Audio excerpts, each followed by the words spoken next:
Welcome back to Outside Views, and bro, we need to talk.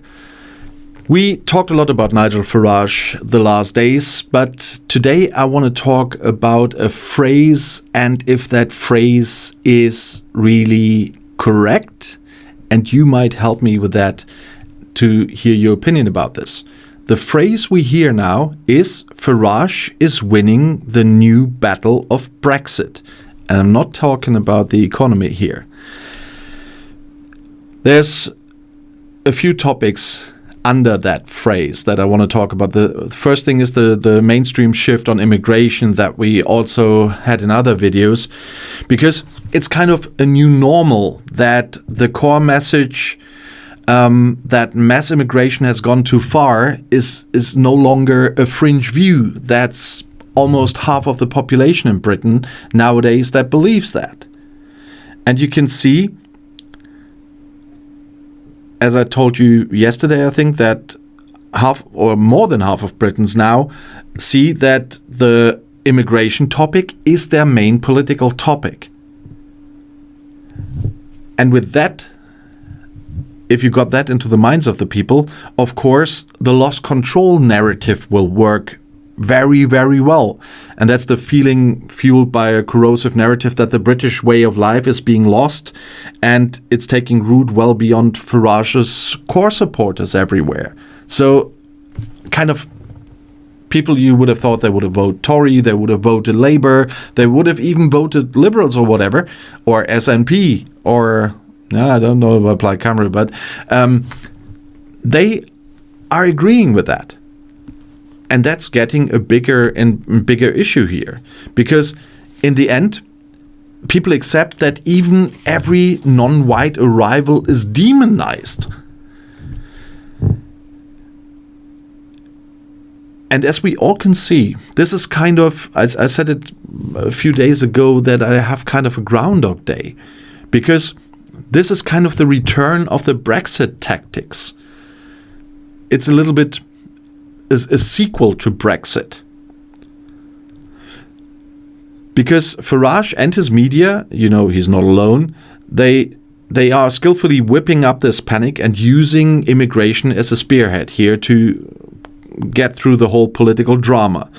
And they are still using those same arguments here. A lot of people are saying at the moment, yeah, I have seen that movie before. That's what I meant with Groundhog Day. And it still goes like the political establishment is misreading the nation. And we heard that before Brexit. I mean, in the end, it worked. Brexit happened, although kind of nobody believed that it could happen, but it did. But it had its reasons as well. But of course, the campaigning and the way of the populist narrative has been working. And it's working once again. And his mass deportation stuff and everything, that people are believing that. I mean, they think he can do what Trump is doing. I mean, Trump is not even doing what Trump is promising in the end, even if it looks very, very, very hard there at the moment for immigrants. But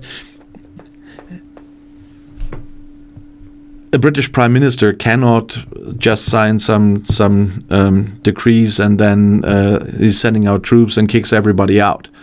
That's not the way it works. And also you need some place to bring them. But nevertheless, people don't care. He says he will do this. People believe it because everything is focused on this simplicity now. And of course, Trump can always say, yeah, here we are. Farage can always say, oh, Trump is doing that, and of course we can do that as well. But as I mentioned, Trump is not exactly doing what he said. And the big issue, and that's why I'm bringing up this topic more and more often, is the Labour government is caught in the middle here. They are really struggling to respond effectively. And at the moment, with the way they're behaving, they are in a no-win situation. And we talked about the Labour ad a few days ago. They are repeating the old mistakes they did during the Brexit campaign in dealing with Farage. It does not work to say he's too hardline or that he is just someone telling stuff that doesn't work. You have to get him with facts, and he will just always defend himself that it's just an attack by the establishment because he's there for the normal people, etc. We all know this, but also he can always show that Labour's promises were worthless. So they have proven they haven't managed it yet. He didn't have to prove anything. The Reform MPs in Parliament don't decide anything, so he doesn't have to prove. Of course, you can ask, what has he ever done on all the claims he's done? But he couldn't. And that, on the other hand, might bring people, and I hear the same voices here in Germany, let them rule and let them prove that they can do this. And if they fail, they are gone. I hear the same here in Germany. But honestly, do you really want to live in a country ruled by Nigel Farage or by Alice Weidel in our case? I wouldn't. In both cases. And so, because I see a lot of harm coming in the way for the economy and a lot of other things. So, yeah, I wouldn't like to see those test runs, to be honest. But the problem on the other side is no one is listening to Keir Starmer anymore. And polls show that. And that's a problem. And Labour's attempt then to take a tougher stance on immigration is not working, because it's like, how do I put that?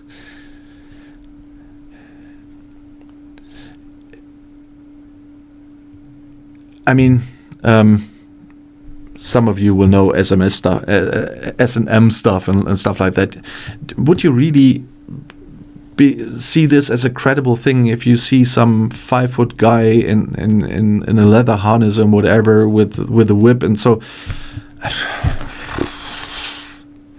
and that's kind of, I have the feeling of the appearance of a Starmer government being tough on migration. Sorry. Yeah, and that's what the people are feeling. And of course, they are using a lot of visuals and symbols at the moment. I talked about and got a lot of hits for that, about the flags and the crosses. Yeah, the St. George's flag, the Union flag, and that they are using it as well. I said that in that video as well. But I think that the normal people who really mean this out of patriotism for their country, where that's okay. Of course, there are right-wingers like Farage abusing that sentiment, but it's still a legitimate thing. But it's working as well that they are abusing that, and that's a problem, because they always paint the picture of a threatened community. If your community is threatened, of course the people rally together. And if someone can really say he's the kind of leader that can protect the community, that is a really dangerous way of thinking. And this corrosive narrative with the British way of life and everything I mentioned earlier is a really dangerous thing. And it does work.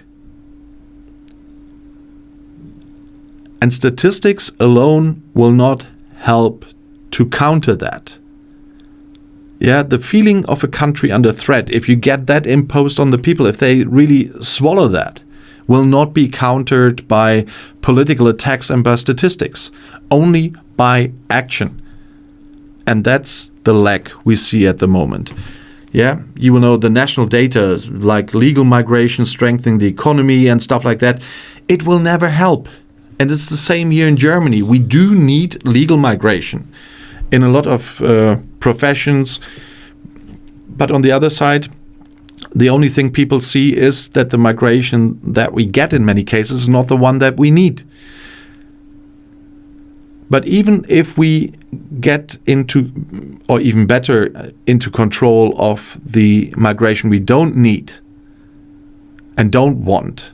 Now, I'm not talking about asylum seekers and war refugees. Some people with a real asylum claim have a right to be here, and people fleeing from a war have a right to be here until that war is over and they should go back home to rebuild their country. But as long as we don't get the illegal migration under control and everything, you cannot talk properly to people about the legal migration we need. And we need a lot here in Germany for a lot of professions. And so that's a big problem. And it's the same with Britain. After Brexit, they even need more migration than before. But it's all covered under the whole illegal migration topic. Labour needs a new deterrent to asylum seekers to rightly calculate that they have a good chance of staying if they get there. So that people who are entering the country are the ones that have a chance to stay. But that also means that they really have to do something about these hotels anymore, because these hotels where migrants stay are now a symbol for the whole thing. And that they will only close them in 2029, so close to the next election, is far too late for the people. The people think it's not early enough, so do it earlier.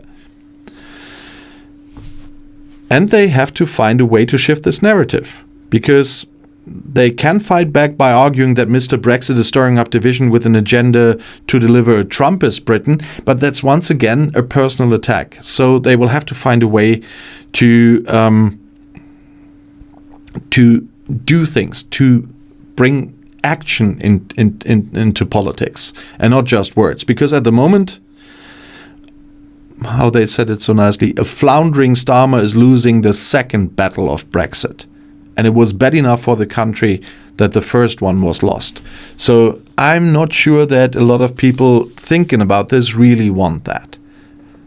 And so we really, especially here from the outside, are quite looking into Britain from the outside and being curious about what is the Labour government doing in the next weeks and months.